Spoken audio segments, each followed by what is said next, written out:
একজন বাংলাদেশী কবি, ঔপন্যাসিক, ভাষাবিজ্ঞানী, সমালোচক, কিশোর সাহিত্যিক, গবেষক এবং অধ্যাপক ছিলেন হুমায়ুন আজাদ।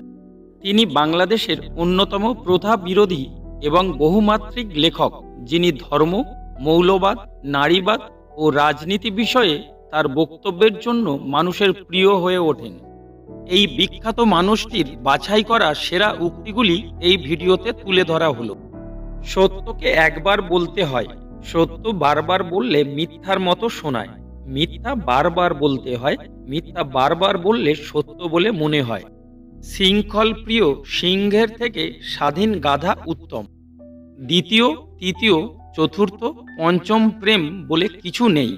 মানুষ যখন প্রেমে পড়ে তখন প্রতিটি প্রেমই প্রথম প্রেম। জন্মান্তরবাদ ভারতীয় উপমহাদেশের অবধারিত দর্শন। এই অঞ্চলে এক জন্মে পরীক্ষা দিতে হয়, আর এক জন্মে ফল বেরোয়। দু জন্ম বেকার থাকতে হয় এবং ভাগ্য প্রসন্ন হলে কোনো এক জন্মে চাকরি মিলতেও পারে। নিন্দুকেরা পুরোপুরি অসৎ হতে পারে না। কিছুটা সততা তাদের পেশার জন্যে অপরিহার্য, কিন্তু প্রশংসাকারীদের পেশার জন্য মিথ্যাচারী যথেষ্ট। যতদিন মানুষ অসৎ থাকে ততদিন তার কোনো শত্রু থাকে না, কিন্তু যেই সে সৎ হয়ে ওঠে তার শত্রুর অভাব থাকে না। কারো প্রতি শ্রদ্ধা অটুট রাখার উপায় হচ্ছে তার সাথে কখনো সাক্ষাৎ না করা। পুরুষতান্ত্রিক সভ্যতার শ্রেষ্ঠ শহীদের নাম মা। মানুষ ও কবিতা অবিচ্ছেদ্য। মানুষ থাকলে বুঝতে হবে কবিতা আছে, কবিতা থাকলে বুঝতে হবে মানুষ আছে। নিজের নিকৃষ্টকালে চিরশ্রেষ্ঠ ব্যক্তিদের সঙ্গ পাওয়ার জন্য রয়েছে বই, আর সমকালের নিকৃষ্ট ব্যক্তিদের সঙ্গ পাওয়ার জন্য রয়েছে টেলিভিশন ও সংবাদপত্র। সৎ মানুষ মাত্রই নিঃসঙ্গ, আর সকলের আক্রমণের লক্ষ্যবস্তু। রাজনীতি ও সংস্কৃতি সম্পূর্ণ বিপরীত বস্তু। একটি ব্যাধি, অপরটি স্বাস্থ্য। আমি এত শক্তিমান আগে জানা ছিল না। আজকাল মিত্র নয়, শত্রুদের সংখ্যা দেখে আত্মবিশ্বাস ফিরে পাই। যে মানুষ যত বেশি সৎ গোপন করতে পারে সে তত বেশি সৎ চরিত্রবান। সবাই যিশু হতে চায়, শুধু ক্রুশবিদ্ধ হতে ভয় পায়।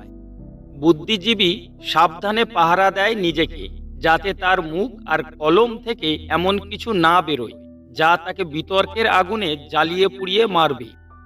ছেলেটি তার বিছানা গুছিয়ে না রাখলে মা খুশি হয়, দেখতে পায় একটি পুরুষের জন্ম হচ্ছে। কিন্তু মেয়েটি বিছানা না গোছালে একটি নারীর মৃত্যু দেখে, মা আতঙ্কিত হয়ে পড়ে। জীবনে সফল হওয়ার চেয়ে সুখী হওয়া ভালো। পৃথিবী জুড়ে প্রতিটি নরনারী এখন মনে করে তাদের জীবন ব্যর্থ, কেননা তারা অভিনেতা বা অভিনেত্রী হতে পারেনি। পৃথিবীতে যতদিন অন্তত একজন প্রথা বিরোধী মানুষ থাকবে ততদিন পৃথিবী মানুষের।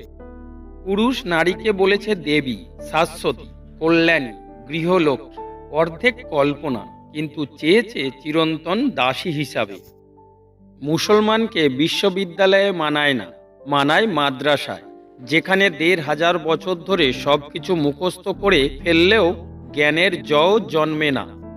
আমার লেখার যে অংশটুকু পাঠককে তৃপ্তি দেয় সেটুকু বর্তমানের জন্য, আর যে অংশ তাদের ক্ষুব্ধ করে সেটুকু ভবিষ্যতের জন্য। উন্নতি হচ্ছে উপরের দিকে পতন। অনেকেরই আজকাল উপরের দিকে পতন ঘটছে। কবিরা বাংলায় বস্তিতে থাকে, সিনেমার সুদর্শন গর্ধবেরা থাকে শীততাপ নিয়ন্ত্রিত প্রাসাদে।